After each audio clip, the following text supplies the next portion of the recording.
संपूर्ण जनमानस को अविरल भक्ति और मुक्ति का पथ निश्चित करने वाले हैं।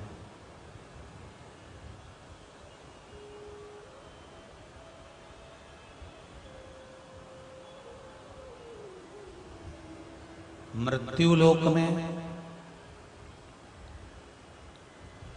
आ जाना, जन्म ले लेना और जन्म लेने के बाद भी अगर भगवान का भजन नहीं कर पाए, स्मरण नहीं कर पाए, तो ये संपूर्ण जीवन, मनुष्य का ये जीवन व्यर्थ है।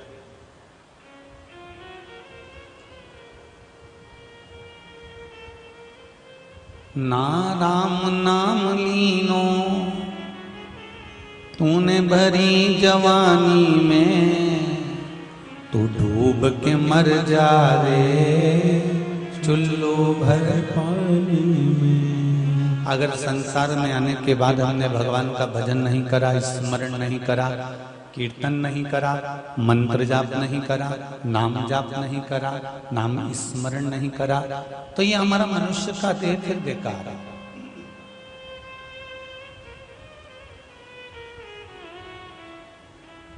चौरासी लाख योनियां काटने के बाद ये मनुष्य की देह मिलती है। 20 लाख योनि तो ये वृक्ष, लता, दुर्वा, पेड़ पौधे की है।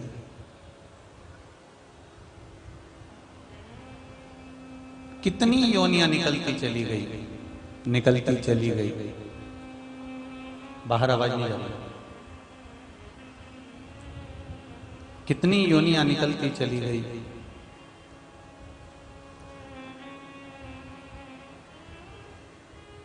कितने जन्म निकलते चले गए, पर उन जन्म में हमसे भगवान का भजन हुआ कि नहीं हुआ, ये तो हमको नहीं मालूम।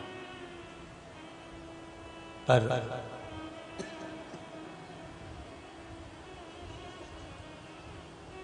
अब जो मनुष्य की देह मिली है, अब जो मनुष्य का शरीर मिला है, इस मनुष्य के शरीर को अब यूं ही नहीं गंवाना। श्वास गिन गिन के तुझको मिलत है, श्वास गिन गिन के तुझको मिलत है, ये गंवाने के काबिल नहीं है। ध्यान हरि का हृदय से न भूलो, ये भुलाने के काबिल नहीं है। बड़ी मुश्किल से मनुष्य की देह मिली, नर का तन मिला और यूं ही उसको गवा दिया, तो किसी मतलब का नहीं।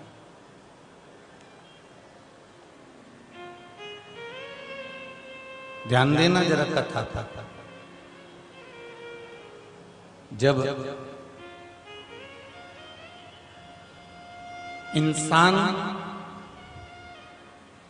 जब मनुष्य, जब इंसान करवट लेता है तो दिशा बदलती है। सही है कि गलत है? आपने अगर सीधे हाथ की ओर करवट लिया, राइट में करवट लिया, तो आप सीधे हाथ की ओर करवट लेंगे तो दिशा बदल गई। अभी इधर सो रहे थे, अब इधर हो गए।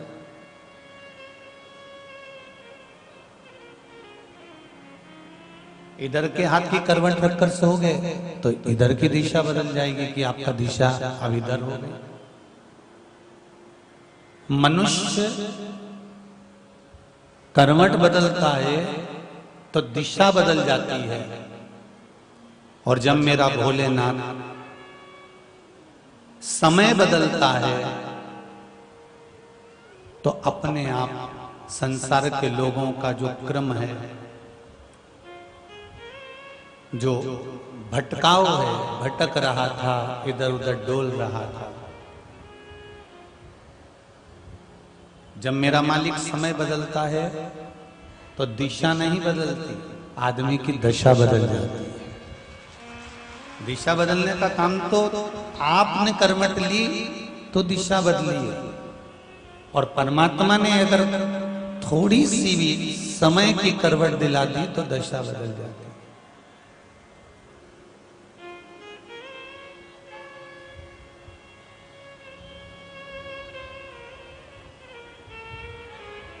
अपने दुख को, अपने हृदय की बात को, अपने दुख को, अपने मन की बात को, अपने विचारों को, अपने चित्त को, जो अपने मन में आ रहा होता है।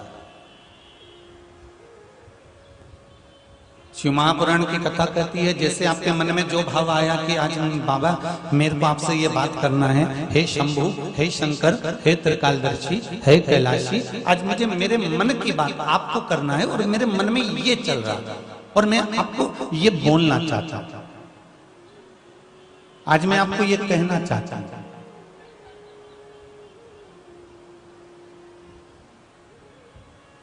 आप दिल से कहोगे तो मेरा शंभु, मेरा त्रिकालदर्शी, मेरा कैलाशी, मेरा अविनाशी, मेरा शिव दिल से सुनेगा।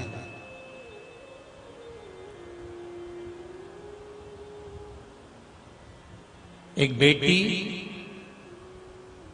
मां को याद करती है तो मां भोजन करते करते मां को हिचकी आ जाती है। बोलो सही है कि गलत है? बेटे ने मां को याद करा तो मां को हिचकी आ गई। पीछे आवाज नहीं जा रही बाबू, इधर इधर ठीक है। बेटे ने याद किया, बेटी ने याद किया तो हिचकी आ गई। उसी तरह जैसे एक बेटा, एक बेटी माता और पिता को याद करते हैं तो हिचकी आ जाती है, उसी तरह जब आप याद करके एक लोटा जल चढ़ाने शिव जी के मंदिर में जाते हो तो शंकर को आपकी याद आ जाती है और आपका कार्य कर देते हैं। शिव को याद आता है।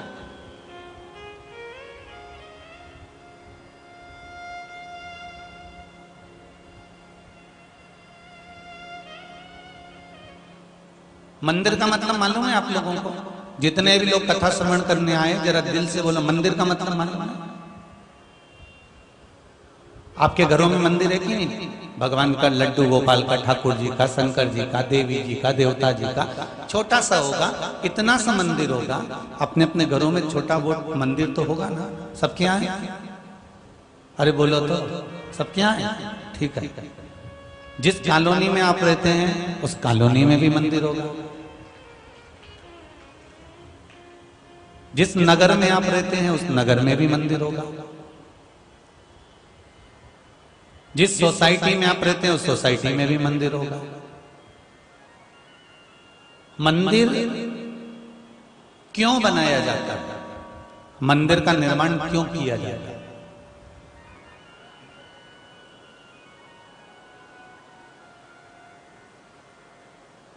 मंदिर किस लिए बनाते हैं?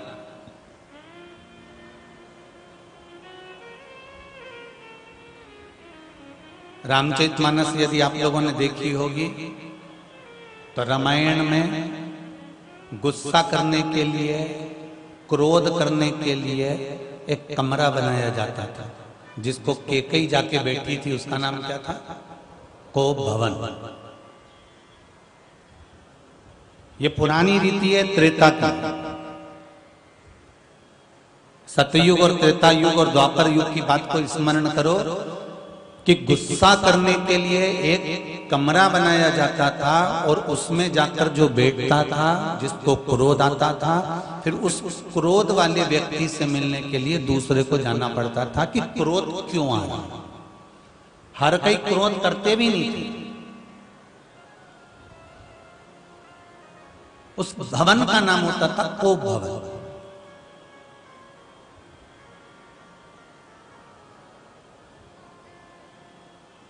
व्यक्ति उसमें जाकर क्रोध करता, गुस्सा करता, क्रोधी होता, तो उससे लोग मिलने के लिए जाते कि तुम्हें क्रोध आने का कारण क्या है, क्यों तुम्हें गुस्सा आ रहा है, क्या हो गया, ऐसा गुस्से का कारण क्या है, तुम हमको बताओ क्या हो गया। दशरथ जी ने जैसे कैकेयी से पूछा था, ऐसे कोप भवन पहले बनाया जाता था। पहले गुस्सा होने के लिए एक कमरा बनाया जाता था, एक कक्ष का निर्माण होता था, फिर उससे जाकर पूछा जाता था। उसी तरह घर में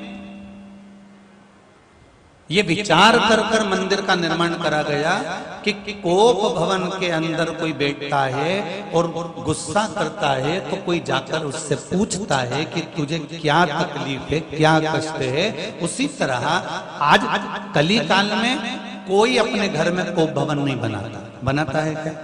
कोई नहीं बनाता। सब अपने घर में अगर बनाते हैं तो एक मंदिर बनाते हैं। क्यों? जैसे कोप भवन में कोई जाकर बैठ जाए तो गुस्सा करने वाले व्यक्ति से दूसरा व्यक्ति जाकर पूछता है कि क्रोध क्यों करते हो। उसी तरह आज के समय में कली काल में मंदिर का निर्माण करा जाता है घरों के अंदर कि आप वहां जाकर थोड़ी देर बैठेंगे, मन लगाएंगे तो आपसे परमात्मा आकर पूछेगा कि आपको तकलीफ क्या है, कष्ट क्या है, क्या दिक्कत है।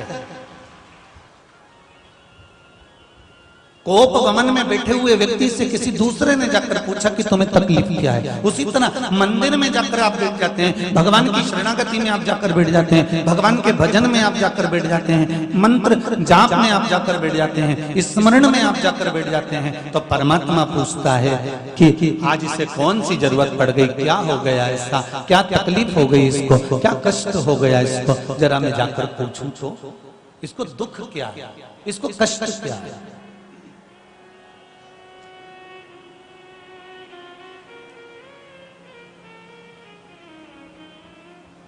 नाम है तेरा तारनहारा, कब तेरा दर्शन होगा। जिनकी प्रतिमा इतनी सुंदर, वो कितना सुंदर होगा, वो कितना सुंदर।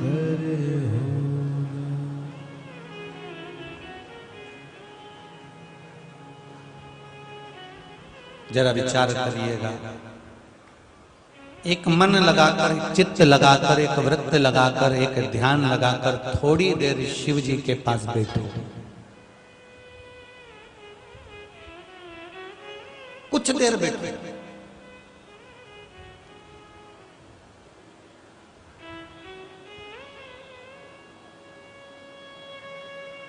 चौबीस घंटे आपको परमात्मा के पास नहीं बैठना।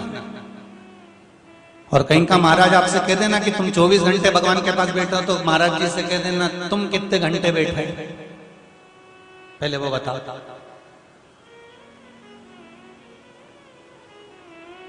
पहले उनसे पूछना कि आप कह रहे हो कि 24 घंटे भगवान के पास बैठो, तो उनसे पूछो तुम कितने घंटे बैठे। तुलसीदास जी लिखते हैं, आधी में पुनी आध। बहुत पहले का लड़का और लड़की देखना और आज का लड़का लड़की देखना, दोनों में अंतर है।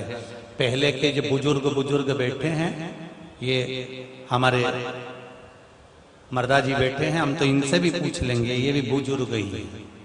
और भी इस कथा पंडाल में जितने बूढ़े बूढ़े बुजुर्ग लोग बैठे हैं, मैं उनसे पूछना चाहूंगा, जब आपकी शादी हुई होगी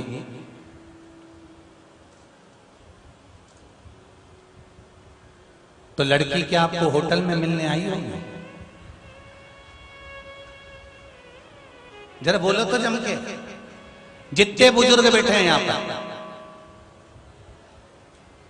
घर के लोग गए, लड़की देखकर आ गए, लड़के को बुलाया, सोफे पे बैठा, लड़की आई, चाय की ट्रे लाई, उसने रखी, बैठी भी नहीं, बस नीचे रखी उतनी देर में लड़के ने लड़की को देख लिया, लड़की ने लड़के को देख लिया और विवाह पक्का हो गया और आज तक नहीं भरा। एक निगाह मिली थी मात्र, और वो एक निगाह जो मिली वो निगाह ऐसी मिली कि आज तक प्रेम के नाते से, प्रेम और स्नेह से निभ रहा। और एक आज का विवाह, छोरा छोरी को दिखाओ, होटल में मिला, बात पक्की हो जाए, 8-8 घंटा मोबाइल पे 10-10 घंटा लगे रहे, रात भर बात करते रहे, शादी हो गई, 2 साल के बाद तलाक हो गया। एक ये बुजुर्ग बैठे हुए हैं, जितने जितने बूढ़े बूढ़े लोग बैठे हैं, इनका भी विवाह हुआ है, और एक आज के जमाने की बेटी और बेटों का भी विवाह हुआ है। इनका जो विवाह हुआ उसमें ना तो इन्होंने देखा था ना भाला था, केवल एक निगाह मिली थी और निगाह मिली और उतनी देर में लड़की अंदर चली गई, उतनी देर में विवाह पक्का हो गया। लड़का और लड़की का जो संबंध पुराने समय में हुआ वो आज तक निभ रहा है। और एक इतना देखा, क्या करता है क्या नहीं करता, कितने भाई कितने बंधु, लड़का को कितने भाई हैं, 4 तो नहीं है, फिर मालूम पड़ा नहीं 2 ही हैं, तो 2 भी काय को 1 ही होता तो अच्छा रहता। घर में कौन कौन है, तो के बस सास है, अरे ससुर होता तो अच्छा रहता, सास निपट जाती तो अच्छा था। कितना देखा, इतना देखने के बाद भी देखा कि वो व्यापार करता है कि वो बिजनेस करता है कि वो सर्विस करता है, तो मालूम पड़ा बिजनेस वाला है। अरे बिजनेस वाले से क्या करना, लड़की को काम ही काम करना पड़ेगा, सर्विस क्लास लाई। अब सर्विस क्लास ढूंढा, मुंबई पूना में देखिया, शादी पक्की भी कर दी, खूब ठाट और बाट से करा, ढेर सारी संपदा भी दी, और मालूम पड़ा लड़की से जब जब बात करो तब तब उसकी आंख में आंसू आ जाए, माँ क्या देखा तूने, जिंदगी नाश कर दी। एक रत्ती का प्रेम नहीं है के प्रति माँ, एक रत्ती का प्रेम, संबंध टूट गए, तलाक हो गए। बस कोई तुमसे कहे कि तुम 24 घंटे भजन करो, तो उनको ये विवाह की कथा पूरी सुना देना कि पुरानी शादी में केवल एक बार देखा जाता था, उतनी देर में विवाह पक्का हो जाता था, जिंदगी भर चलता था। 24 घंटे जिसको मिलाया जुलाया, कपड़े साथ खरीदने गए, ज्वेलरी साथ खरीदने गए, एक जैसा कलर का सूट और लहंगा बनवाया, उसके बाद भी कपड़े की तो मैचिंग मिल गई पर दिल की मैचिंग नहीं मिल पाई। वो दिल की मैचिंग मिलना, कपड़े की मैचिंग से काम नहीं चलेगा, दिल की मैचिंग मिलना चाहिए। इसीलिए तुलसीदास जी ने कहा आदि में बुनियाद, केवल एक क्षण के लिए परमात्मा के पास जाओ और दिल से एक क्षण उसके नेत्रों से नेत्र मिला लो, दिल से दिल मिला लो, इसके बाद कोई जरूरत नहीं तुम्हें कहीं जाने की, बस हो गया भजन, इतने में तो काम चल गया। अब तुम 24 घंटे बैठे हो मंदिर के अंदर, माला पकड़ ली,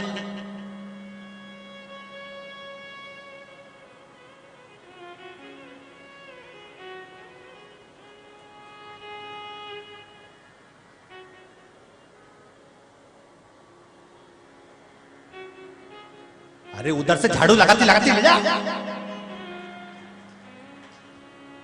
हाँ मैं पानी पड़ा, वहां भी पोछा लगा देना इधर से, और सुन वो डब्बा रखा है वहां से उठा लेना।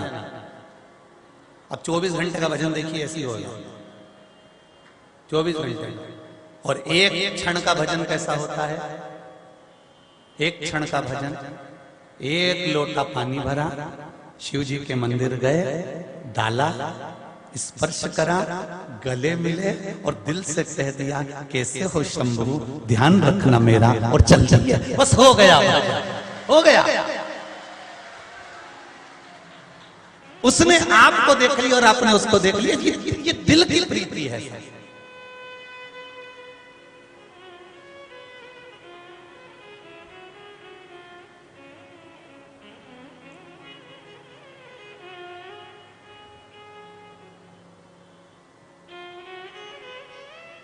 महाराज ना जी भर के देखा, ना कोई बात की, बड़ी आरज़ू थी मुलाकात की। जिससे कम बात होती है ना, उससे बात करने का मन करता है। हरिद्वार रोज रोज आते रहोगे तो कहीं घूमने नहीं जाओगे। हरिद्वार पहली बार आए होगे ना तो मन करेगा मनसा देवी भी चले जाऊं, चंडी देवी भी चले जाऊं, दक्षेश्वर महादेवी चले जाऊं, नीलकंठ भी चले जाऊं, ऋषिकेश भी चले जाऊं। जितना घूम सकता हूं सब घूम लो, जितना देख सकता हूं देख लो। और दूसरी बार फिर अपने परिवार वाले के साथ आ गए तो तुम क्या होगे? तुम कर आओ दर्शन, मैंने तो कर चुका। तीसरी बार आओगे तो फिर कह दोगे एक ही तो बात है, गंगा जी का पानी भी तो नल में ही आ रहा है।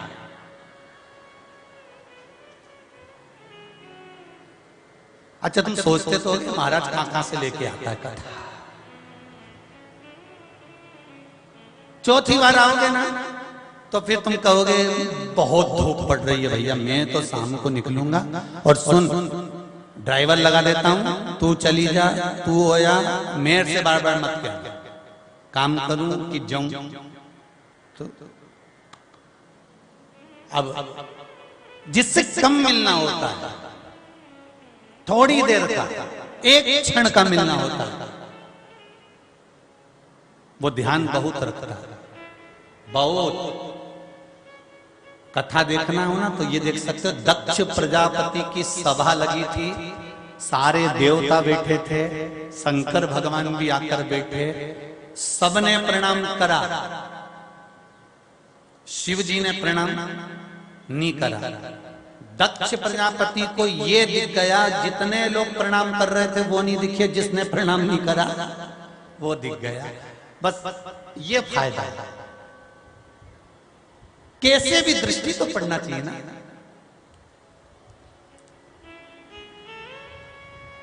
ये जितने फूफा होते हैं ना, फूफा, जीजा, बहनोई, दामाद, ये शादी ब्याहों में थोड़े से जो बड़े बड़े फंक्शन होते हैं, इसमें मुंह क्यों फूलाता है? कारण क्या है?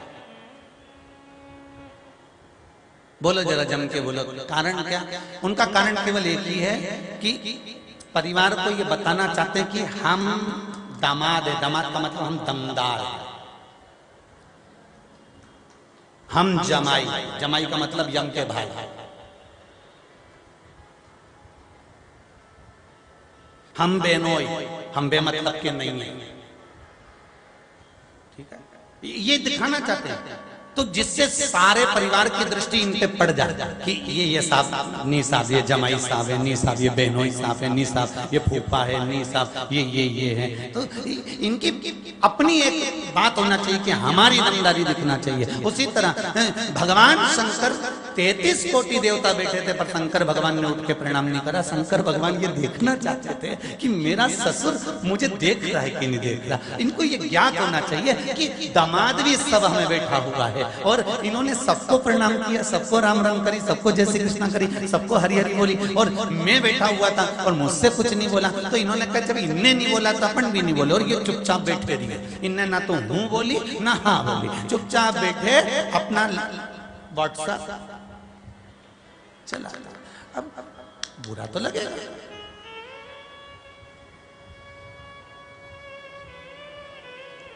क्रोध आ गया। दक्ष प्रजापति अपने काम में लगे थे। आज का व्यक्ति अपना काम क्या करता है? व्हाट्सएप चलाता है। और शंकर भगवान क्या कर रहे थे? व्हाट्सएप चलाना मतलब राम नाम जपना, मतलब कृष्ण नाम जपना, शिव नाम जपना, स्मरण करना। ध्यान नहीं गया, दक्ष प्रजापति का ध्यान गया।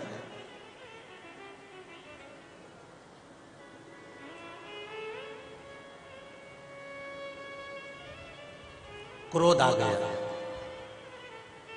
श्राप दे दिया। शिव, मैं तुम्हें श्राप देता हूं कि तुम शमशान का निवास करोगे। शंकर भगवान खुश हो गए। मेरे ससुर ने बहुत जोरदार गिफ्ट दिया है, इनके बराबर संसार में कोई नहीं दे सकता। जितना अच्छा ससुर सोचता है उतना अच्छा कोई नहीं सोच सकता। शंकर भगवान ने जैसे ही भगवान शिव के ससुर दक्ष प्रजापति ने कहा तुम्हें श्राप देता हूं कि तुम शमशान का निवास करोगे, शिव उठ गए और उठ के डमरू बजाकर नाचने लगे। भगवान विष्णु ने पूछा आप क्यों नाच रहे हो? शंकर भगवान बोले मेरे ससुर जैसा दुनिया में किसी का ससुर नहीं होगा। मेरा कितना सोचा, मुझे प्लाट भी दिलाया मकान बनाने के लिए, तो ऐसी जगह दिलाया जहां कोई कब्जा ही नहीं करे। अब शमशान में कौन कब्जा करने जाएगा दादा?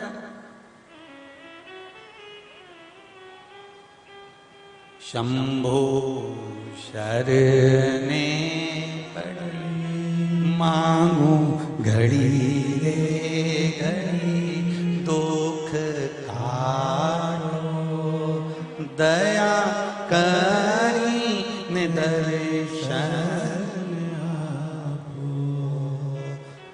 शिव जी ने सोच लिया दक्ष प्रजापति से अपन को ज्यादा बात नहीं करना।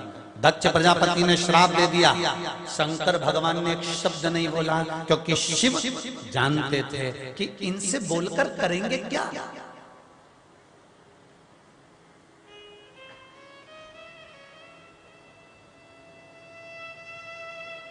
अरे आप लोग जितने लोग भी कथा सुन रहे हो ना, चाहे आस्था चैनल पर सुन रहे हो, चाहे फेसबुक यूट्यूब पर सुन रहे हो, चाहे इस मायापुरी में कथा श्रवण कर रहे हो, हरिद्वार की पावन धरा पर कथा श्रवण कर रहे हो, हर की पौड़ी शिव महापुराण की कथा सुन रहे हो, एक बात आपसे पूछना चाहूंगा। आपके मोहल्ले में आप निकल कर जा रहे हो, गाड़ी पे बैठ के जा रहे हो, साइकिल चलाकर जा रहे हो या फिर पैदल जा रहे हो, और इतने में नगर निगम की, नगर पालिका की कचरे की गाड़ी आई, उसमें बहुत सारा कचरा भरा हुआ है और वो कचरे की गाड़ी बहुत बदबू मार रही है, इतनी बदबू, और कचरा भी गिरते गिरते जा रहा है। तो तुम क्या करोगे? बोलो, सब बोलो, जितने जितने आस्था पे बैठे, जितने मोबाइल पे सुन रहे और जितने इस मायापुरी में सुन रहे, क्या करोगे? तुम कचरे की गाड़ी के पीछे पीछे चलोगे? बोलो तो नहीं। कचरे की गाड़ी के साथ साथ चलोगे? नहीं। तुरंत मुंह बंद करोगे, गाड़ी वाले से कहोगे स्पीड में ले, आगे ले, जल्दी बढ़, और गाड़ी तुरंत आगे। अब तुमने कपड़ा भी हटाया, भगवान खूब बचाया, बड़ी भगवान की कृपा थी। कचरा भी गिर रहा था, बदबू भी मार रही थी, और कचरे की गाड़ी से बचकर तुम तुरंत आगे निकल जाओगे। उसी तरह शिव महापुराण की कथा कहती है, शंकर और दक्ष का चरित्र कहता है, जब दक्ष बोल रहे थे, श्राप दे रहे थे, तब शंकर एक शब्द नहीं बोले। शंकर भगवान को मालूम है कचरे की गाड़ी निकल कर जाए तो इससे दूर हट जाना चाहिए, नहीं तो बदबू में हालत अपनी भी खराब हो सकती है। शिव जानते, क्रोध करने वाला, अपशब्द कहने वाला, ताने देने वाला, आड़ा टेढ़ा करने वाला, गालियां देने वाला, यदि तुमको गाली दे रहा है तो निवेदन है थोड़ा साइड का रास्ता पकड़कर निकल जाओ, कचरे की गाड़ी के पीछे मत चलो, और ना कचरा उठा के वो की गाड़ी में वापिस धरो, क्योंकि हाथ भी बदबू मारेगा।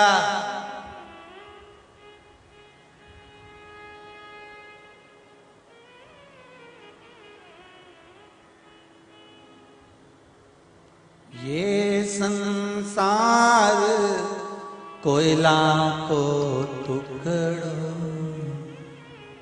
दाग लगे दामन में, नर तू मत पड़ रे उलझन।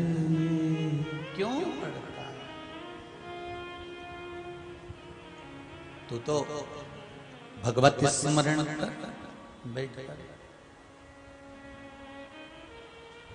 स्मरण भगवान की भक्ति का कर,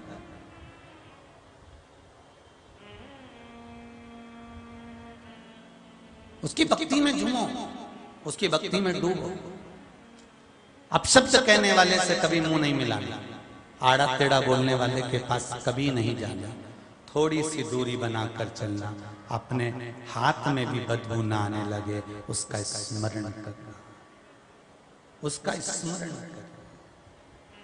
बन सके कृष्ण नाम, राम नाम, शिव नाम, पंचाक्षर, षडाक्षर या श्री शिवाय नमस्तुभ्यम जप जिस समय में एक क्षण का मिलना, एक पल का भगवान के मंदिर जाना, अर्थात अपनी बात भगवान से कह रहे हैं।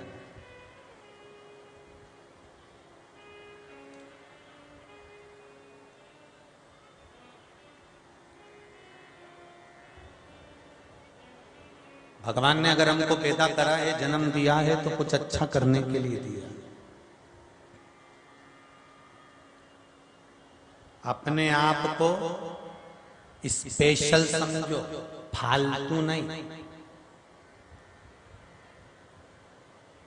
कलकत्ता में कहा था ना कि फालतू का सामान जब तुम अपनी अलमारी में नहीं रखती, घर में नहीं रखती, तो भगवान अपनी सृष्टि में, पृथ्वी पर तुम फालतू रखेगा क्या? वो भी तो सोच विचार कर हमको जन्म देता होगा।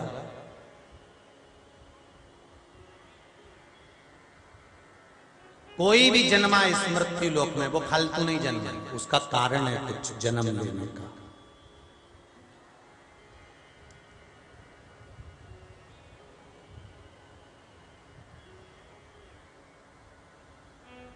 एक वो जन्म लिया था,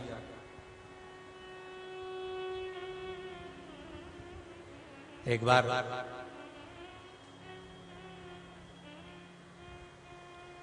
दक्ष प्रजापति ने जब शंकर भगवान को देखा और कहा कि तुम्हें मैं श्राप देता हूं, तुम शमशान में निवास करोगे, तुम शमशान में रहो।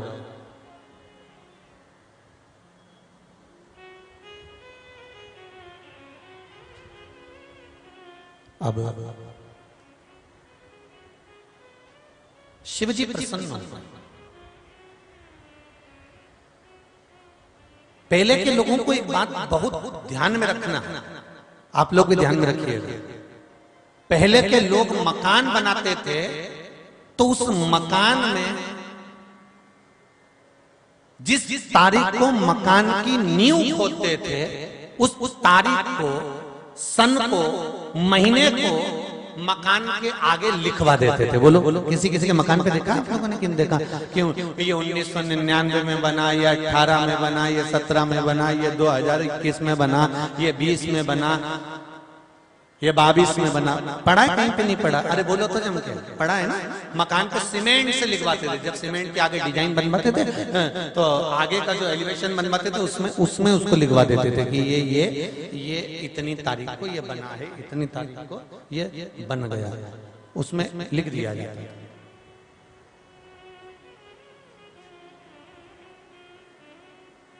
मेरे भोलेनाथ शिव जी ने भी अपने मन पर वो तारीख लिखी जब दक्ष प्रजापति ने श्राप दिया शंकर भगवान को शमशान में रहने का।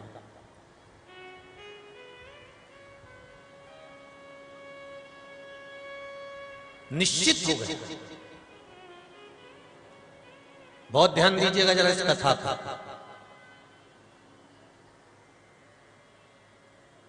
सावधानी से जरा ध्यान रखना। तारीख, तिथि, दिन निश्चित हो गए कि इतनी तारीख को इतनी तारीख को इतनी तिथि में ये निश्चित हो चुका है।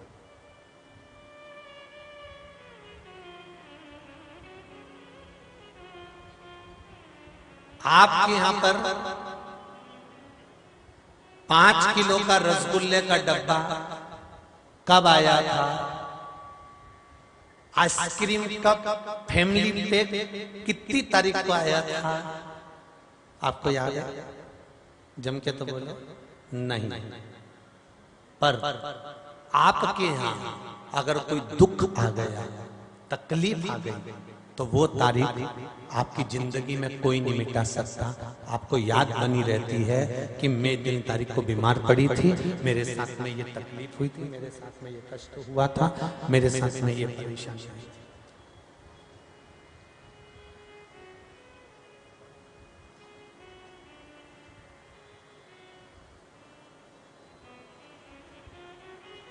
शिव जी ने वो तारीख लिख ली। ये उसी में कहा एक महाराज जी चतुर्मास करने पधारे, और महाराज जी चतुर्मास करने आए तो प्रवचन दे रहे थे। प्रवचन देते देते उनको 4 महीने हो गए थे। 4 महीने होने के बाद वो जाने लगे। उनको गांव के लोग स्टेशन छोड़ने के लिए,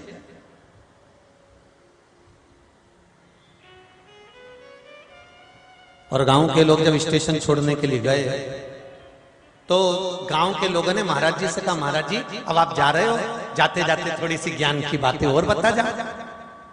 महाराज जी को आ गया गुस्सा। महाराज जी ने कहा, तुम सब पगले हो, मूर्ख हो, गधे हो, और छोटे वाले गधे नहीं, बड़े वाले गधे हो। आ गए, थोड़ा सा और ज्ञान दे दो, भागो यहां से, चलो निकलो यहां से। और महाराज जी ने जो अपशब्द कहना चालू करा, और सारे गांव के लोगों ने उनको ट्रेन में बिठाया। महाराज जी चले गए। 20 साल के बाद, 25 साल के बाद, 30 साल के बाद महाराज जी फिर चतुर्मास करने आए, और गांव के लोग उनसे मिलने के लिए गए। और मिलने के लिए गए तो गांव के लोगों ने कहा, गुरुजी पहचाने? गुरुजी बोले, बिल्कुल पहचाने। कुछ याद है आपको? गुरुजी बोले, हमको सब याद है, तुमको कुछ याद है कि नहीं है बताओ। गुरुजी याद करो, चतुर्मास करने आए थे। गुरुजी बोले, बिल्कुल पूरा याद है। गुरुजी याद करो, हम आपको स्टेशन छोड़ने के लिए गए थे और आपने कितना कितना हमको बोला था, याद है? गुरुजी बोले, मुझे सब याद है। स्टेशन पे मैंने तुमको कहा था तुम गधे हो, छोटे नहीं बहुत बड़े वाले गधे, मूर्ख हो। गुरुजी बोले, मुझे सब याद है। अब ये बताओ, 5 अप्रैल को मैंने कथा चालू करी थी चतुर्मास की, 9 तारीख को कौन सा प्रवचन दिया था, जल्दी बताओ। पूरे गांव के लोग बोले, कैसी बात करते हो कि 9 तारीख की कथा हमको अभी तक याद रहेगी? तो गुरुजी बोले, स्टेशन पर 2 मिनट कहा था, वो 25 साल तक याद रखा, और 4 महीने बैठकर कथा बाची, 1 मिनट याद नहीं रखा। ये संसार, आप किसी के लिए कितना ही अच्छा कर देना, लोग उसको याद नहीं रखेंगे। आपने एक गलती कर दी, दुनिया याद रखेगी। आप एक गलती कर दीजिए, दुनिया आपको याद रखेगी, पूरी दुनिया।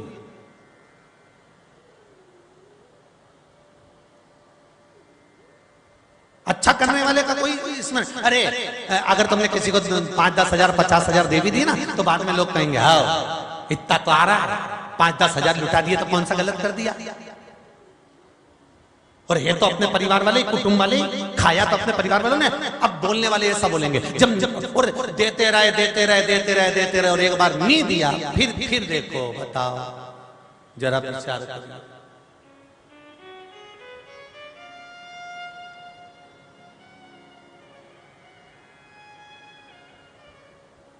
बस शिव जी ने वो तारीख स्मरण में रख ली कि मेरे ससुर ने मुझे आज यहाँ पर विराजमान किया है, शमशान दिया है।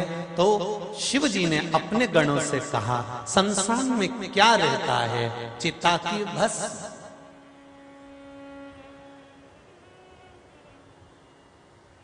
शमशान में क्या? चिता की भस्म। शिव जी ने कहा, एक काम करता हूं, पूरे समय तो मैं शमशान में नहीं रह सकता, कैलाश पर रहूंगा, पर सुनो, बिना चिता के भस्म के एक दिन भी नहीं रह सकता, ये पक्का कहता हूं। बिना चिता भस्म के एक दिन भी नहीं रह सकता।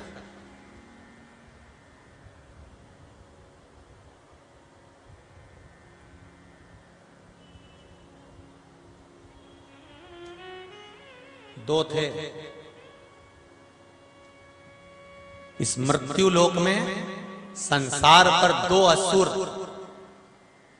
एक भस्मासुर और एक वक्रासुर, ये दो ऐसे थे जिनके हाथों में शिव जी ने ऐसा वर दे दिया था कि ये जिस पर हाथ रखेंगे वो भस्म हो जाएगा। वक्रासुर कौन था?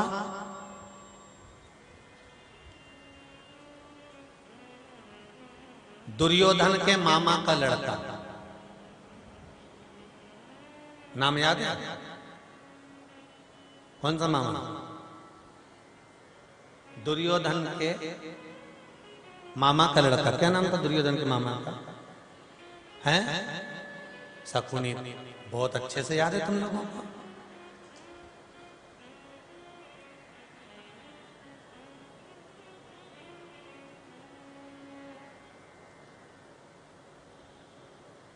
याददाश्त अच्छी है। मुझे लगता है 2 बादाम तुम जरूर रोज घिस घिस के खाते हो। पक्की तो है, होना चाहिए। शकुनी का बेटा था वक्रासुर।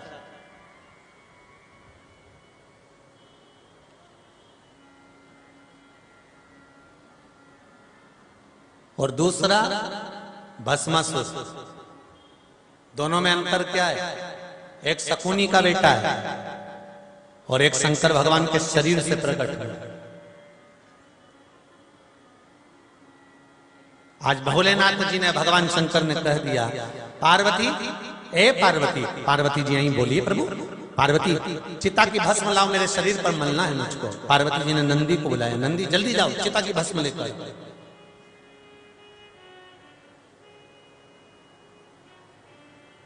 नंदी गए और नंदी दौड़ कर गए। नंदी को आने में समय लग गया तो पार्वती जी ने पूछा, क्यों रे नंदी, तू तो इतना लेट आ रहा है, इतनी देर में आ रहा है, तूने तो इतना समय लगा दिया भस्म लाने में। तो इतने में नंदी बोले, कोई मरे जले तब तो लाओ। अब चिता की भस्म तो साधारण है, जब कोई मरेगा जलेगा तब तो भस्म आएगी। गरुड़ पुराण में एक बात बड़ी सुंदर लिखी है, जरा स्मरण रहे आपके और हमारे। ब्रह्म वैवर्त पुराण में भी बड़ी सुंदर बात लिखी। ये भस्मासुर और वक्रासुर की जो कथा ब्रह्म वैवर्त पुराण के पृष्ठ संख्या 739, अध्याय 35 और 36।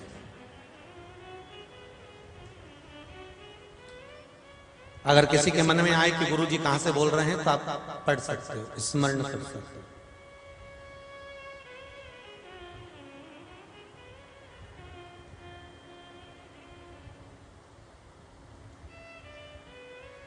गरुड़ पुराण में भी एक बड़ी सुंदर बात कही, ब्रह्म वैवर्त पुराण में भी एक बड़ी सुंदर बात कही कि जितने माता के गर्भ से बच्चों का जन्म होता है, जितने जन्मे हैं मृत्यु लोक में उतने मरते भी रोज हैं। ध्यान दीजिएगा, जन्म और मरण का जो लेवल है, जो पलड़ा है, ये बराबर रखा जाता है। ये नहीं कि जन्म ही जन्म लिए और कोई मरा ही नहीं। हाँ, जन्म और मृत्यु का लेवल जब घटने और बढ़ने लगता है, जब देखा कि माता के गर्भ से जुड़वा बच्चों ने जन्म लेना ज्यादा चालू कर दिया, या माता के गर्भ से बच्चों की उत्पत्ति, बच्चों का जन्म ज्यादा होने लगा, तो भगवान देखते हैं कि अब मृत्यु का लेवल थोड़ा सा लेवल बराबर करके रखा। जन्म का और मृत्यु का जो लेवल है वो मेरा शिव, मेरा ओघड़दानी, मेरा शंभु, मेरा शंकर बराबर करके रखा। तो भगवान शंकर ने तुरंत नंदी से कहा, तुम कहां गए थे? तो कहा चिता की भस्म लेने गए थे। तो चिता की भस्म लाने में इतनी देरी कैसे कर दी? तो क्या महाराज जी वो मुर्दा आए जले तब तो भस्म मिले। तो शिव जी ने कहा, ये जरूरी नहीं है कि एक ही शमशान में मुर्दे आएंगे। संसार में से ना जाने कितने शमशान है, ना जाने संसार में कितने शमशान भरे पड़े हुए हैं जहां पर मुर्दे आते ही रहते हैं। एक शमशान से मेरे लिए भस्म नहीं, जो शमशान मिल जाए उस शमशान की भस्म ला सकते हो। नंदी दौड़ कर गए और दौड़कर नंदी गए और भस्म लेकर आ गए। शिव जी को भस्म ला करके, अब जल्दी जल्दी में अगर कोई काम होता है ना, जल्दी जल्दी में अगर आप कोई आप सामान लाते हो, जल्दी जल्दी में कोई कार्य करते हो तो काम थोड़ा सा तो बिगड़ जाएगा। जल्दी में अगर करोगे तो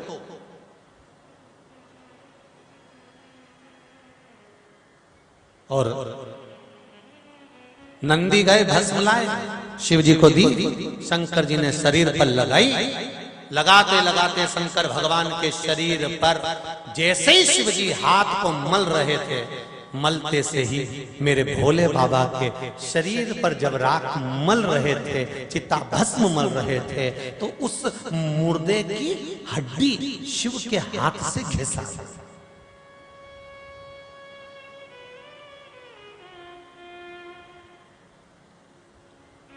आपके बच्चे पूछेंगे भस्मासुर का जन्म कैसे हुआ था, बता देंगे।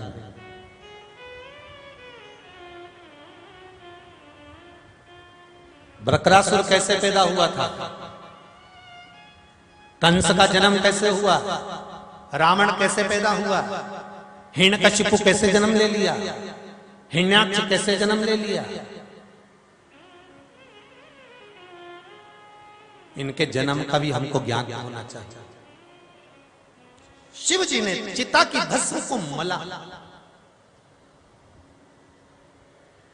मेरे शंकर ने जैसे ही चिता की भस्म को मला, मलते हड्डी भगवान शंकर के शरीर से रगड़ गई।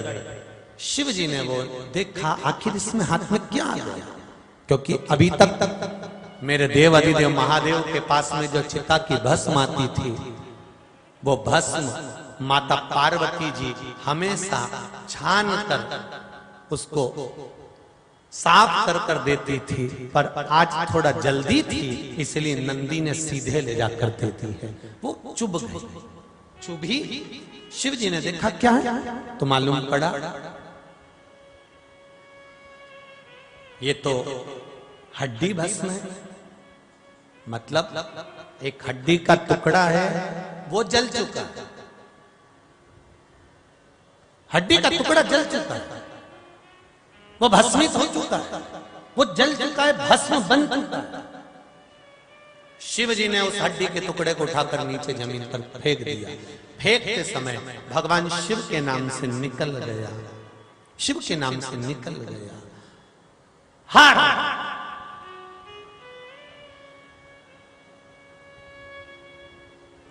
और जैसे ही हर कहकर जमीन पर वो हड्डी का टुकड़ा, जला हुआ भस्म का टुकड़ा जैसे गिरा, गिरते से उससे एक असुर ने जन्म ले लिया जिसका नाम भस्मासुर हुआ।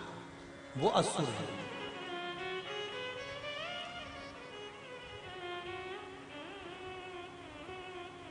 प्रगटा जन्म लिया, सामने आया, हाथ जोड़कर भगवान शंकर जी से कहा, प्रभु आपने मुझे प्रकट किया है, क्या करना है मुझको बताइए। शिव जी ने कहा, तुम्हारा नाम भस्मासुर होगा, तुम्हें इसलिए प्रकट करा है कि तुम एक ही काम करोगे, मेरे लिए चिता की भस्म ढूंढ कर लाओगे प्रतिदिन।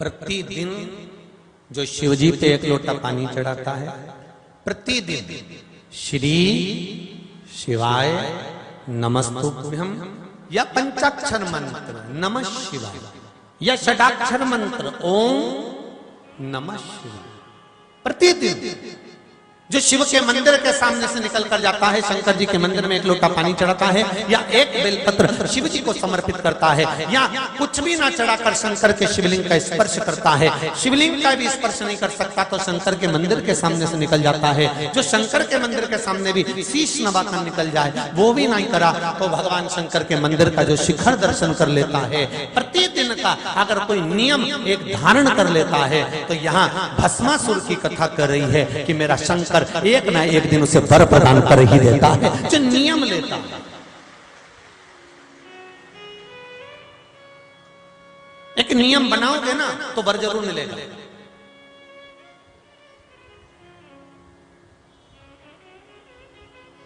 एक गुरुजी ने अपने चेले से कहा, सुन बैसाख का महीना चालू हो गया, कोई नियम तो ले ले।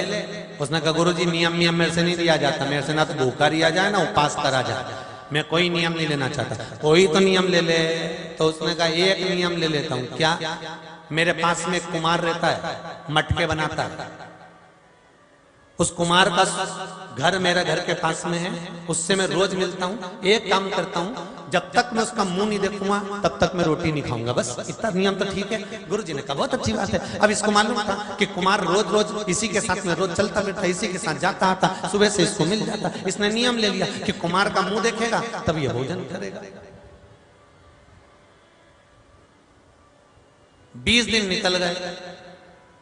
21वां दिन कुमार चले गया मट्टी खोदने, इसको मिला नहीं। अब ये भूख से बिलख रहा, भगवान कहां चले गया वो भगवान। 25 बार छत पे चढ़ गया, देखिए आया पर कुमार नहीं मिला। इसके घर पहुंच गया, कुमार के पत्नी से पूछा कहाँ है? तो के मिट्टी खोदने गया। कहाँ पे? तो के नदी पे। ये नदी पे पहुंचा। जैसे ही नदी पर पहुंचा, उसका मुंह देखने के लिए कुमार मिट्टी खोद रहा था, और खोदते खोदते कुमार को उस मिट्टी में से एक सोने का घड़ा निकल गया। सोने का घड़ा निकला। इतने में ये बस कुमार को देखा और देखते से बोला, देख लिया देख लिया देख लिया, और देख के तुरंत भाग गया और रोटी खाने बैठ गया। कुमार को लगा कि मेरा सोने का जो अंडा निकला इसने देख लिया, अगर इसको हिस्सा नहीं दूंगा तो ये जाके पुलिस में कह देगा। एक काम करता हूं कि इसको आधा हिस्सा देता हूं। और कुमार सोने का अंडा लेकर इसके घर पहुंच गया, और जाते से कही भाई भैया हाथ जोड़ता हूं, आधा तू रख ले, आधा मुझे दे दे। उसने कहा क्या? तो कि ये सोना का अंडा मिला था, तूने चिल्ला के कहा था ना देख लिया देख लिया देख लिया, तूने कहा था ना देख लिया।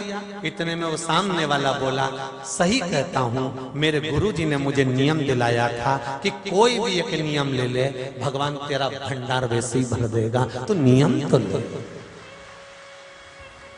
मैंने नियम लिया था कुमार का मुंह देखने के लिए, तो सोने का हंडा मिल गया। भले मैंने उसका मुख देखा पर आधा माल तो मिल गया। उसी तरह हम कुछ नियम ले कि हम शिव जी को एक लोटा पानी रोज चढ़ाएंगे, एक चावल का दाना रोज चढ़ाएंगे, या एक फूल रोज चढ़ाएंगे, या एक फूल की पत्ती रोज चढ़ाएंगे, या शिव जी के मंदिर में जाऊंगी तो शंकर जी को स्पर्श करूंगी, या शंकर जी के मंदिर में दिया जरूर लगाऊंगी, या मैं बेलपत्री के पेड़ के नीचे दिया जरूर लगाऊंगी, या पानी जरूर डालूंगी। कोई एक नियम हम अपनी जिंदगी में ले। जब आप नियम लोगे तो पूरा करने वाला भी मेरा देव अधिदेव महादेव होगा। एक नियम लेकर ले तो एक नियम।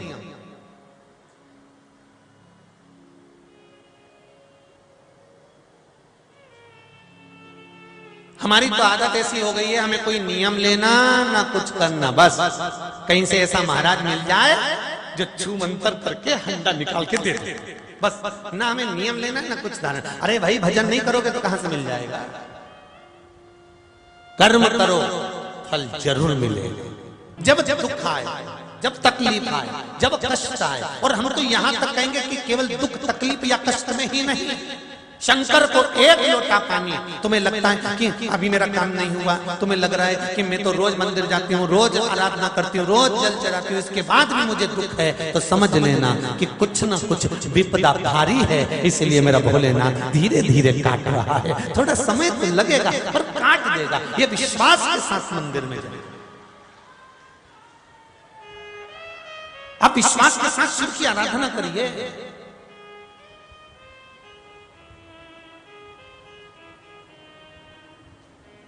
आप विश्वास के साथ शंकर भगवान को एक लोटा जल चढ़ाना प्रारंभ करिए, और जब विश्वास के साथ आप भगवान शंकर को एक लोटा जल चढ़ाना प्रारंभ करेंगे तो ये विश्वास मानकर चलना कि दुनिया का ऐसा कोई काम नहीं जो मेरा देव अधिदेव महादेव ना कर दे। महादेव ना कर, जब वो कामदेव को भस्म कर सकता है, जब वो कामदेव को भस्म कर सकता है, तो क्या आपके दुख को, तकलीफ को, समस्या को, कष्ट को भस्म नहीं कर सकता?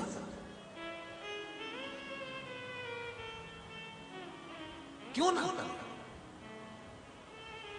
जब वो काम के विहीन पूरी मृत्यु लोग को कर सकता है, तो क्या रोग के विहीन ये शरीर नहीं कर सकता? आप दिल से से कहो उसको, वो दिल से सुनेगा। शंकर भगवान ने भस्मासुर को प्रकट करा और भस्मासुर से कहा, सुन तेरा एक काम है, चिता की भस्म लाकर देने का। भस्मासुर गया चिता की भस्म लेने के लिए, ढूंढता रहा, भस्म लाता रहा, देता रहा। कभी भस्म मिलती थी, कभी नहीं मिलती थी।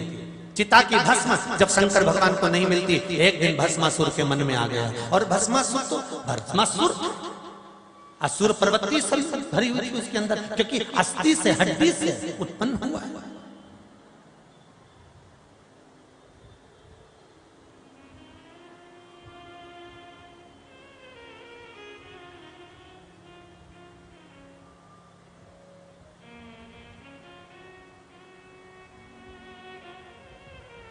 क्यों?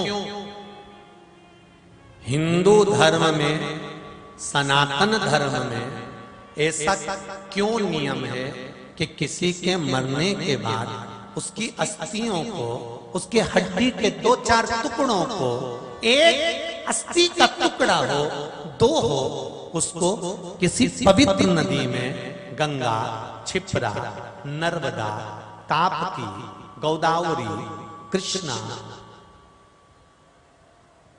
ऐसी पवित्र नदियों में किसी के मरने के बाद उसकी अस्थियों को क्यों डाला जाए? भाई एक कारण तो यह है कि देवी भागवत में लिखा है कि गंगा जी ने वर मांगा था भगवान शंकर से कि मुझे वर दीजिए, किसी के प्राण छूटने के बाद अस्थियां जब मेरे जल में आए तो जितने समय तक गंगा के जल में मरे हुए व्यक्ति की हड्डियां पड़ी रहेगी, उतने दिन तक उस जीवात्मा को वैकुंठ में पड़ा रहना पड़ेगा। ये वर दे दीजिए। तो या तो दुनिया के लोग कहते होंगे कि वो अस्थि इसलिए लोग गंगा जी में ले जाके डालते हैं कि गंगा जी में जितने दिन तक अस्थि पड़ी रहती है, उतने दिन तक वो जीवात्मा भगवान के वैकुंठ में पड़ी रहती है, भगवान के धाम में पड़ी रहती है। पर ये बात तो देवी भागवत की है। पर ब्रह्मवृत्ता पुराण के अंतर्गत, नर्मदा पुराण के अंतर्गत, शिव महापुराण के अंतर्गत, गरुड़ पुराण के अंतर्गत, पद्म पुराण के अंतर्गत, अग्नि पुराण के अंतर्गत जब पवित्र नदियों का वर्णन आता है और उसमें हड्डी के टुकड़े को, अस्थियों को विसर्जन का जब वर्णन आता है, तो उसका मतलब क्या है, उसको समझे तो सही। शिव महापुराण की कथा कहती है, जब किसी के प्राण छूटते हैं, यम उसकी जीवात्मा को स्पर्श कर कर, गरुड़ पुराण में लिखा है, जीवात्मा को लेकर जाते हैं। जब यम जीवात्मा को लेकर जाते हैं तो ये शरीर का स्पर्श यम को हो जाता है, यम को हो जाता है, तो यम इस शरीर को भूतों को दे देते हैं। इस शरीर को भूत, भूत किसको कहा गया? भूत का मतलब ये नहीं होता कि कोई सामने दिख गया ना, काला काला दिख गया ना, उसको भूत कहा गया। भूत का मतलब ये नहीं होता। भूत का मतलब ये होता है कि ये संसार में रहने वाला जो मनुष्य है, जो मानव है, ये जितने जो संसार में रह रहे हैं, ये क्या भूत से कम है?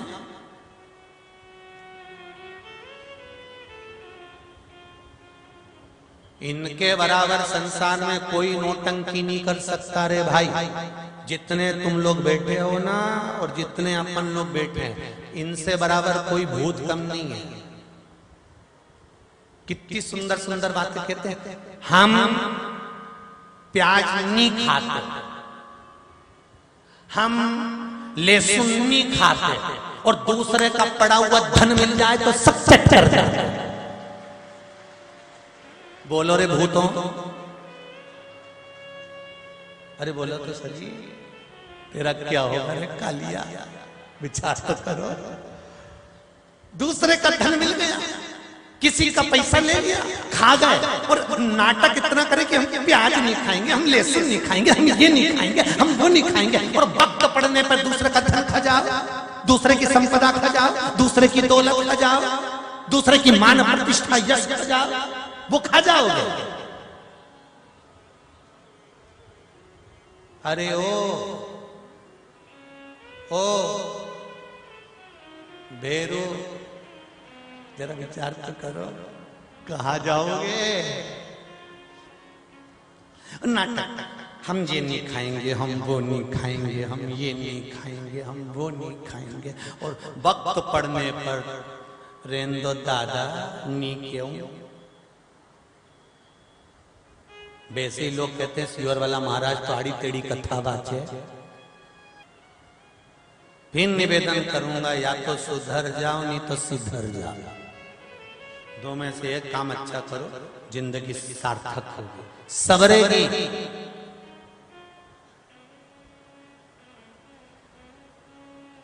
एक अस्थि का टुकड़ा संसार वालों को दे दिया, कहा ये अस्थि क्यों दी गई, ये हड्डियां क्यों बीन कर लाते हो, क्यों गंगा जी के जल में देते हो, क्यों पवित्र नदी के जल में देते हो, क्यों नर्मदा में, क्यों छिपरा में, क्यों आदि सरयू में, क्यों गोदावरी में, क्यों कृष्णा में, क्यों मंदाकिनी में, क्यों क्यों विसर्जन करते हो, उसका कारण क्या है, पवित्र नदी में क्यों भेजा जाता है। तो कहा इस अस्थि जब तक घर के अंदर रहती है, जीवात्मा के जाने के बाद हड्डी का टुकड़ा जब तक अस्थि उस भूमंडल पर रहती है, तब तक उस अस्थि के बल पर वो जीव आत्मा का चित्त वृत्ति जिस घर से अर्थी उठ कर गई है, वो जीवात्मा की वृत्ति उस घर तक रहती है।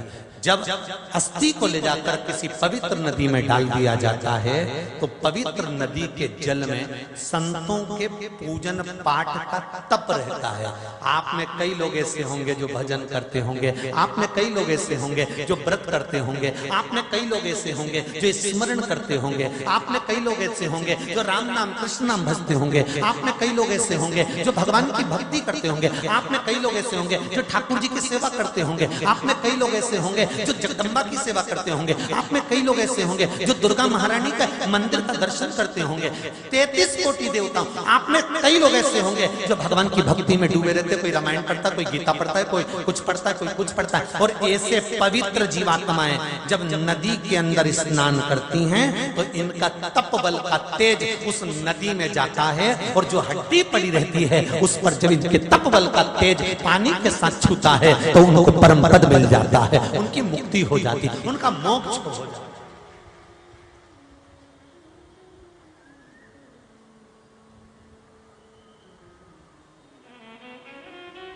मानो तो मैं गंगा,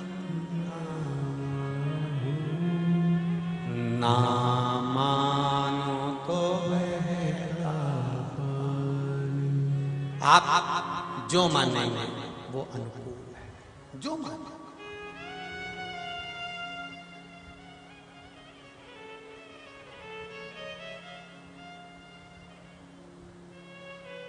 अब एक बात और सामने खड़ी हो जाती है, ध्यान देना। जो जीते जी गंगा नहाकर चले जाए, फिर उसकी हड्डियों को गंगा जी में डालना जरूरी है कि नहीं? अब तुम्हारे हित की बात आ गई, और केवल तुम्हारे नहीं, सियोर वाले महाराज की भी हित की, ठीक है? और दीनानाथ तो भी सुन ले। अच्छा अच्छा, सबके हित की।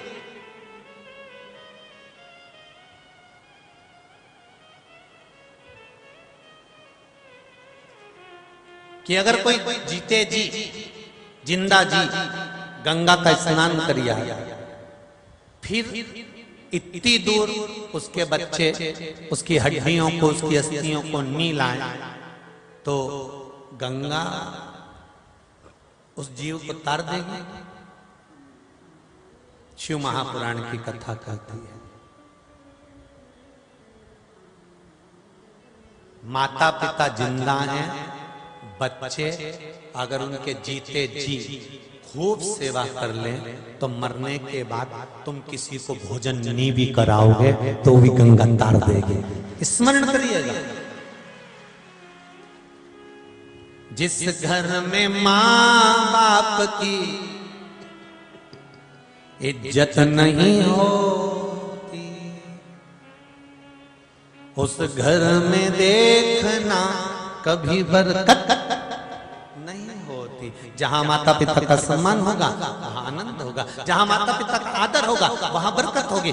जहां जब तक जिंदा हो तुम्हारा शरीर चल रहा है, फिर वही वाली बात आ गई कि तुम्हारा शरीर चले और तुम्हारे घर में चले, तब तक सब अच्छा काम करो। 50 बार गंगा नहाने आ जाओ। शरीर चले गंगा नहाओ, शरीर चले गंगा जाओ, शरीर चले तीर्थ जाओ, और तुम्हारे घर में चले तब तक दान कर लो, पुण्य कर लो, सत्कर्म कर लो, कथा करवा लो, भागवत करा लो, स्मरण कर लो। तुम्हारी जब तक चले तब तक करा लो, और इसके बाद जब दूसरों की चलना चालू हो जाएगी तो जी दो रोटी खाना भी मुश्किल हो जाएगा। इसलिए तुम्हारी जब तक घर में चले और तुम्हारा शरीर चले तब तक सारे अच्छे काम करो। जीते जी गंगा नहा लो, बाद में अस्थियों को ले जाकर हरिद्वार भेजने की भी जरूरत नहीं है। जीते जी नहा लोगे। जीते जी नहाने का मतलब है अपना एड्रेस गंगा मैया को देकर आ गए कि मैं दिल्ली से आई हूँ नहाने के लिए। गंगा जी को मालूम है कि 15 नंबर मकान में ये वाली बिल्डिंग में इस फ्लैट में रहती है और ये नहाने के लिए आई है। अब गंगा जी की ड्यूटी है कि तेरे प्राण छूटेंगे तो तू भले गंगा मत जा, तेरी हड्डियां भले ना जा, पर गंगा तेरे पास पहुंच जाएगी और तुझे तार देगी। जीते जी जाएगी।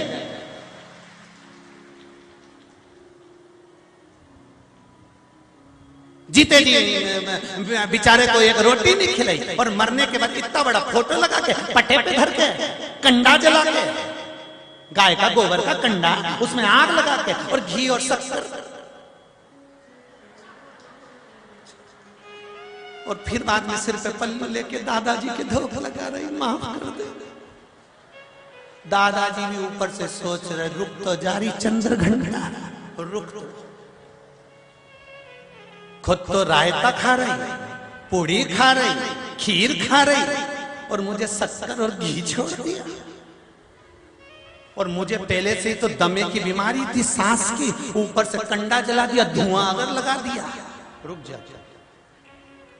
रुक। इसलिए निवेदन है, जीते जी तंगम दंगा, मरे पीछे पहुंचा दी गंगा। ऐसे पहुंचने से कोई मतलब नहीं है। अगर शरीर अच्छा रहे, भगवान खूब कृपा कर कर रखे, तो भगवान से प्रार्थना करना कि एक बार शिव महापुराण में हरिद्वार में जाकर फिर सुन लूं ऐसी कृपा कर। वो शिव से बहुत सारे लोग रह गए आने के लिए, सब तैयारी करके बैठे थे। वो तो हमने एक दिन कथा में कह दिया था, ज्यादा भीड़ नहीं, जगह भी तो देखना पड़ती है। जैसे आप लोग बाहर से आए वैसे यजमान परिवार भी बाहर से आया, हैदराबाद से आकर कथा करा रहा है। कहां से व्यवस्था करे वो भी, कितनी व्यवस्था करे वो तो कभी योग लग गया तो बिठले सेवा समिति।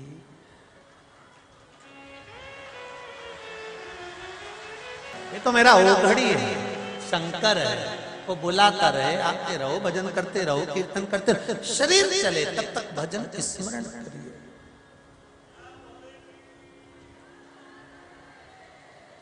ये बैठे से भोले वाले हो, यही शिव कृपा। दिनेश जी एक बात तो है, भगत बहुत जोरदार लाए, यही शिव कृपा। सबकी भक्ति है और अलमस्तता है, अब भक्ति का आनंद है, यही आनंद है, यही सुख है। इसी को बस भजन कहते हैं, बस यही आनंद, इसी को सुख। भस्मासुर ने पूछा, मैं सब दूर जाता हूं, कभी भस्म मिलती है, चिता भस्म कभी नहीं मिलती है। तो भस्मासुर बड़ा चतुर था और उस भस्मासुर को गुरु मिल गए थे शुक्राचार्य, और उन्होंने कह दिया था तू असुर है, असुर प्रवृत्ति को और पन पाया। जितने असुर होते हैं ना, इनको कोई भूख मारने वाला मिल जाए तो ये और उग्र हो जाता। कहां चिता की भस्म ढूंढने जाता है, शंकर जी के पास में रहता है। तो शंकर जी से वर मांग ले कि तू जिस पे हाथ रखे वही भस्म हो जाए। रोज रोज शमशान जाने का लफड़ा ही खत्म, अपनी खुद की कंपनी डाल, काय को माथा पच्ची कर, खुद भस्म की फैक्ट्री बनाओ। बार बार टेबलेट लेने काय को मेडिकल जा, खुद बनाओ। अच्छा ये भी बड़ी विचित्र है, शुक्राचार्य जी ने बोला और इसके दिमाग में बैठ गया। ये बड़ी विचित्र बात होती है महाराज। सिर दुखता है, दवाई पेट में जाती है, दवाई को कैसे मालूम पड़ता है कि ये सिर ही बंद करेगी? इसको सिखा के भेजा जाता है कि तू सिर में ही जाना है। हाथ दुखता है तो दवाई पेट में जाती है, दवाई को कैसे मालूम कि उल्टा ही हाथ दुख रहा है, इसी पे जाना है। आंख दुखे, दवाई पेट में जाए, दवाई को कैसे मालूम कि इसी आंख में जाना है। जैसे दवाई अपना काम करती है पेट में जाने के बाद कि उसको कहां जाना है, उसी तरह शिव महापुराण की कथा जितने लोग श्रवण करते हैं सबको लगता है महाराज हमको ही दे रहा ये दवाई ये असर करती है। ऐसा लगता है ये हमको तो नहीं कह रहा है, कहीं हमको तो नहीं कह रहा है, कहीं हमको तो नहीं कह रहा है। ये दवाई वहीं फिट होती है जहां होना है, जहां दर्द होता है वहीं जा।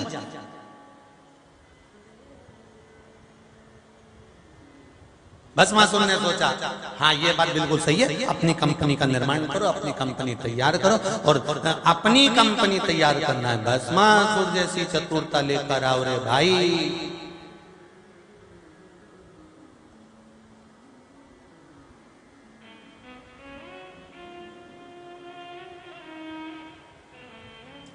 सेल्फ बनना, स्वयं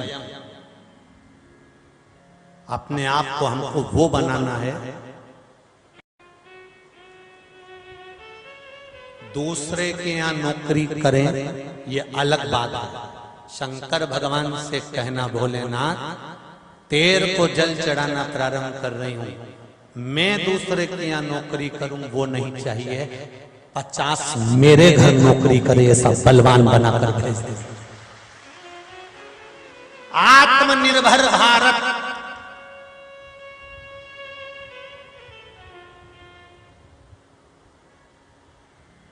सही है गलत है?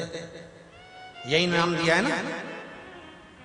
अमृत महोत्सव चल रहा है भारत की भूमि पर स्वतंत्रता का, और आत्मनिर्भर भारत स्वयं को सेल्फ अपने आप को हमें उतना बलवान बनाना है कि अपनी खुद की कंपनी चले। ये भस्मासुर से सीखना है। अपना खुद का काम स्वयं का इतना बलवान बनाओ कि हम दूसरे के यहाँ नौकरी करने जाएं तो दूसरा हमारे यहाँ नौकरी करे। इतनी बलवंता, इतनी प्रबलता होना चाहिए, और ये कोई दूसरा नहीं कर सकता, शंकर ही कर सकता है, शिव के सिवा कोई नहीं कर सकता। शिव के सिवा कोई दूसरा नहीं करेगा।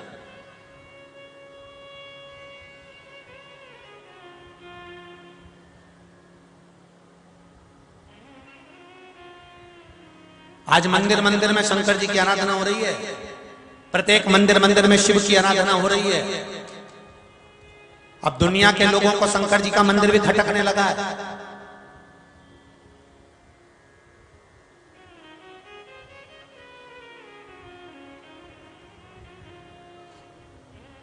अब दुनिया के लोगों को शिव जी का मंदिर भी खटकने लगा है।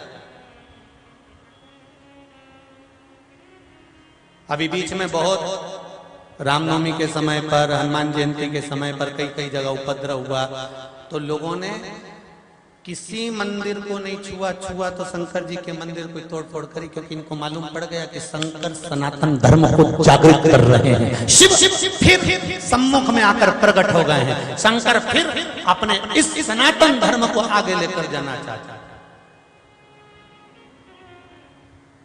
इसलिए उपद्रवी तोड़ फोड़ भी कर रहे हैं। तो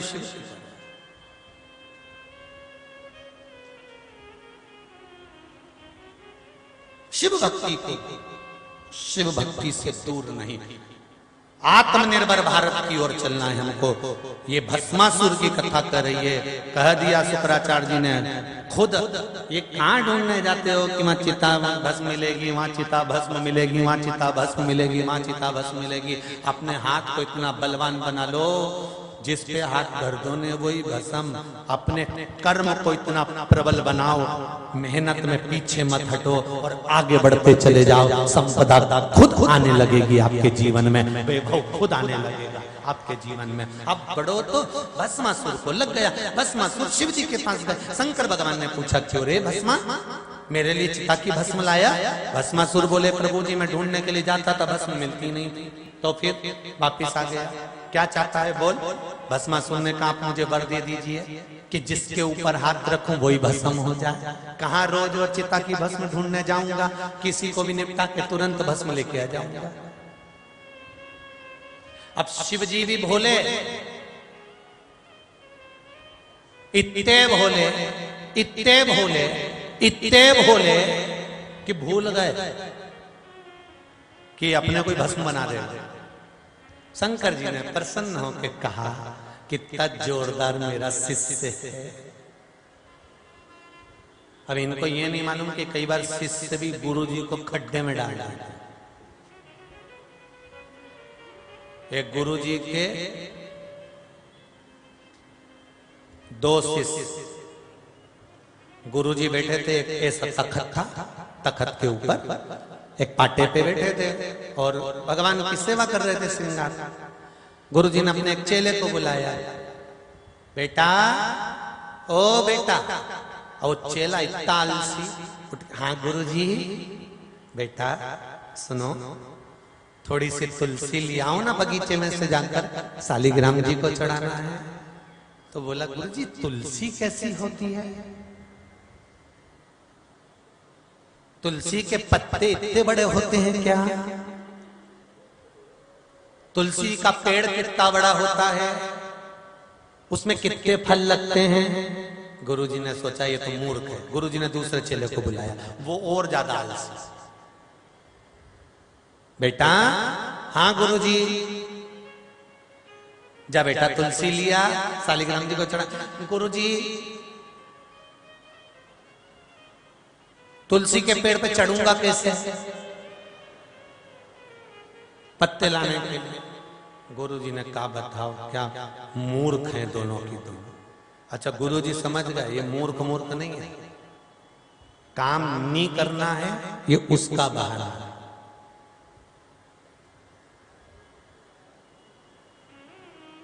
नहीं काम करना है ना उसका बहाना।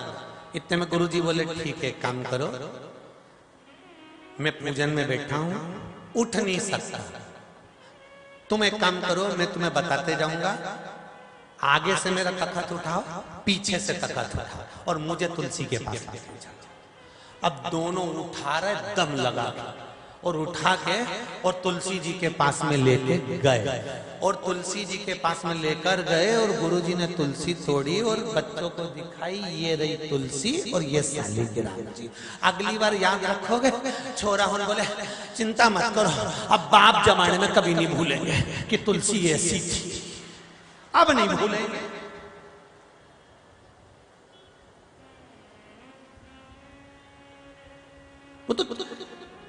शिष्य जितने चतुर उससे चतुर गुरु होना चाहिए, तो जीते, नहीं तो शिष्य।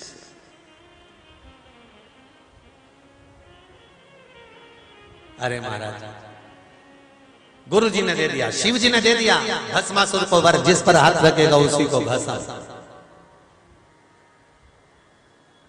अब गए, सबसे पहले भस्मासुर गया शुक्राचार्य जी के पास। गुरुजी बोले, कहाँ है, क्या हुआ, इधर आओ।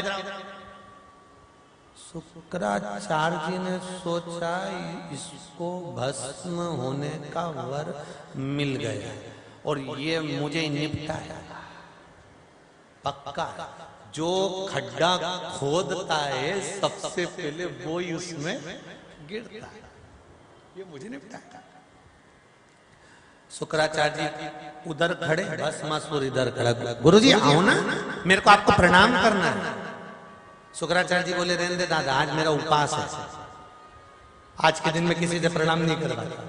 अरे गुरुजी प्रणाम तो करवाना चाहिए, गुरुजी को उनको तो प्रणाम करना। अच्छा एक काम करो, चरणों को प्रणाम मत करवाओ, सिर को करवा लो। और इतने में शुक्राचार्य जी भागे लंगोट में।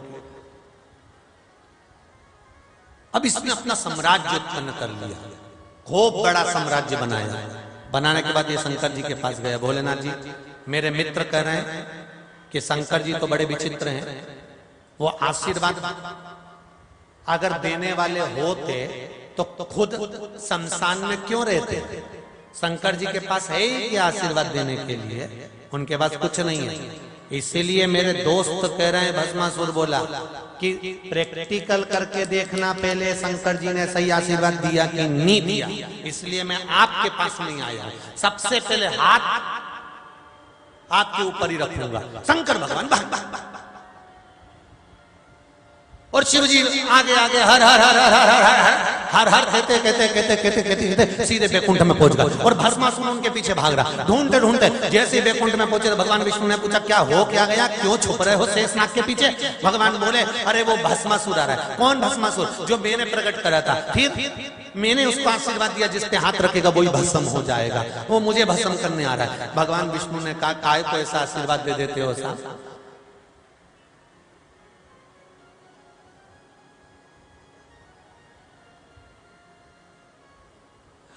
कंपनी खोलो, माल बनाओ, पर वही माल इतनी जल्दी एक्सपायर हो जाए?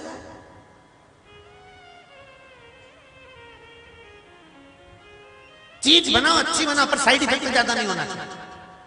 अब ये जो हुआ है ना, ये साइड इफेक्ट हुआ है। तुमने भर तो दे दिया, आशीर्वाद तो दे दिया, पर वो आ गया और तुम्हें निपटाने के लिए आया। तुम कोई भस्म करने आया। शंकर भगवान ने कहा कुछ तो करो। भगवान विष्णु ने सुंदर एक मोहिनी स्वरूप धारण करा। भस्मासुर बाहर खड़ा था, सुंदर स्त्री का रूप धारण कर कर भगवान विष्णु गए। जाते से ही बोले अरे ए भस्मा, कितना सुंदर है तू, कितना सुंदर है। भस्मा खुश हो गया, वाह वाह वाह वाह वाह। बहुत कोई स्त्री अगर पुरुष की तारीफ कर देना, जीजा जी कितने सुंदर लग रहे हैं, तो जीजा तो बेल्ट और थोड़ा सा ढीला करके, अब अगली बार जीजा जब आएगा ना सामने तो काला कलर का चश्मा भी लगा के आएगा और एक टोपी जोरदार, और जूता भी अच्छा जोरदार कसा हुआ, और मोजा भी चढ़ा हुआ, और जीन्स 4 जगह से फटेली। अब भस्मासुर को स्वयं भगवान विष्णु तारीफ कर रहे, बड़ी सुंदर रूप धरकर, इतना सुंदर रूप मेरे नारायण ने बनाया, और आते सी करे कितने सुंदर हो भस्मासुर तुम। पर एक बात है, भस्मासुर ने कहा तुम भी बड़ी सुंदर हो, मेरा मन है मैं तुमसे शादी, बोले मैं तुमसे शादी नहीं कर सकती। क्यों? क्योंकि मुझे नृत्य का बड़ा शौक है। क्या तुम्हें नाचना आता है? भस्मासुर बोले मैं सब कुछ जानता हूँ, अपने हाथ से लोगों को भस्म भी कर सकता हूँ, मेरी राज सत्ता भी है, मेरा वैभव भी है, मेरे पास में धन भी है, मेरे पास दौलत भी है, संपदा भी है, मेरा राज सिद्धांत भी है, तुम कहो तो इंद्र का सिंहासन तुमको दे सकता हूँ, सब कुछ है, पर मुझे नाचना नहीं आता। इतने में भगवान बोले, नारायण बोले मोहिनी स्वरूप में, मैं तो उसी से शादी करूंगी जिसको नाचना आता, मेरे जैसा जो नाच सकता होगा मैं उसी से शादी करूंगी। मेरी हॉबी है डांस, मैं नहीं छोड़ सकता। अगर तुम्हें मेरे से शादी करना है तो तुम्हें सीखना पड़ेगा। इतने में भस्मासुर बोल दिए क्या तुम मुझे सिखा सकती हो? ओ ऐसी बात कर रहे हो, मैंने तो गजन कित्तों को सिखाया, जिनको सिखाया वो आज तक बच्चे ही नहीं। भस्मासुर बोला क्या बोल रही हो? भगवान बोले नहीं, वो तो मेरे जीवन फिसल गई। क्या आप मुझे सिखा सकती हो? बिल्कुल, चलो। अब भस्मासुर डांस सीख रहे हैं, नृत्य सीख रहे हैं। भगवान विष्णु ने दोनों हाथ करे ऐसे, भस्मासुर ने करे ऐसे, भगवान विष्णु ने करा ऐसा, भस्मासुर ने करा ऐसा, भगवान विष्णु ने करा ऐसा, भस्मासुर ने करा ऐसा, भगवान विष्णु ने करा ऐसा, भस्मासुर ने करा ऐसा, भगवान विष्णु ने एक हाथ रखा ऐसा, भस्मासुर ने भी रखा ऐसा, भगवान विष्णु ने दूसरा हाथ रखा सिर पे, और भस्मासुर ने भी जो रखा सिर पर, भस्म हो गया। बस शिव जी बाहर निकल कर आए भोलेनाथ जी से। भोलेनाथ जी ने आते से भगवान विष्णु से कहा गजब गजब, तुम्हारे बराबर चतुरता किसी में नहीं है, इसीलिए मेरे को मालूम है तुम्हारा नाम चतुर नारायण। चतुर, उसकी चतुरता होता है। हैदराबाद में शमशेरगंज गौशाला में कथा करने के लिए गए थे। नागपुर से कुछ लड़के लड़कियां ट्रेन में बैठ गए। अब वो लड़का लड़कियां ट्रेन में बैठ गए तो हम तो धोती पहने थे, तो लड़के लड़कियों ने सोचा चलो टाइम पास करेंगे, धोती वाला महाराज मिल गए। अब वो आए, आप कहाँ जा रहे हैं? हमने कहा हैदराबाद जा रहे हैं, कथा है शमशेरगंज में गौशाला। अच्छा, आप कथा करते हो? हमने कहा। इतने में फिर लड़के बोले आप कथा करते हो? हमने कहा नहीं, कथा करने वाले के सींग होते हैं। बच्चियां भी थी उनके साथ में, वो हंसने लगी, कहे आपको बुरा लग गया गुरुजी। हमने कहा बुरे वाली बात नहीं है। इतने में एक लड़का बोला मेरे मन में क्वेश्चन है, क्या आप बताएंगे? मेरे को उत्तर चाहिए। मैंने कहा बोलो क्या क्वेश्चन है? कि मेरे को एक क्वेश्चन ये है कि भगवान ने नासिका के छिद्र दो दिए, नेत्र दो दिए, श्रवण दो दिए, हाथ दो दिए, पाँव दो दिए, पर भगवान ने ये कान जो दिए इसके जो छेद हैं सुनाई तो इन छेदों से देता है, तो भगवान ने ये अलग से ये क्यों दिया? इसकी क्या जरूरत थी देने की? भगवान को अगर देना था तो ये दो छेद दे देते, इससे सुनाई दे जाता, तो ये क्यों बनाया? मैंने कहा इतना सा प्रश्न तो तेरे प्रोफेसर से पूछ ले। नहीं नहीं नहीं आप बताओ। मैंने कहा इतने से प्रश्न का उत्तर तेरी मम्मी से पूछ लेता, पापा से पूछ लेता। नहीं आप बताओ ना कि भगवान ने ये क्यों बनाया? हमने कहा भगवान का एक नाम चतुर नारायण है, उसको मालूम है जब तेरा बुढ़ापा आएगा तो चश्मे का स्टैंड कहां से लाएगा, इसलिए उसने स्टैंड दिया कि यहां फिट कर ले चश्मा। इतने में सब छोरा छोरी ने कहा हर हर महादेव। गुरुजी, मैंने कहा कोई गुरुजी नहीं, हैदराबाद आओ, आई शमशेरगंज कथा सुनना और मालूम पड़ेगा कि भगवान ने ये दो दो डिपार्टमेंट क्यों दिए। सर्विस एक है, डिपार्टमेंट दो है। हाथ दो, पांव दो, नेत्र दो, श्रवण शक्ति दो, केवल जिह्वा एक दी है। और भगवान को भी मालूम था एक ही गजब कर जाएगी, पूरे मोहल्ले में आग लगा जाएगी, इसलिए दो दीन एक ही बहुत। करुणा सागर है, दया सागर है मेरा शंकर। जो बनाया वो कम ना बनाया। भगवान विष्णु से कहा आप बड़े चतुर हो महाराज, चतुर नारायण आपका नाम है, शिव है ही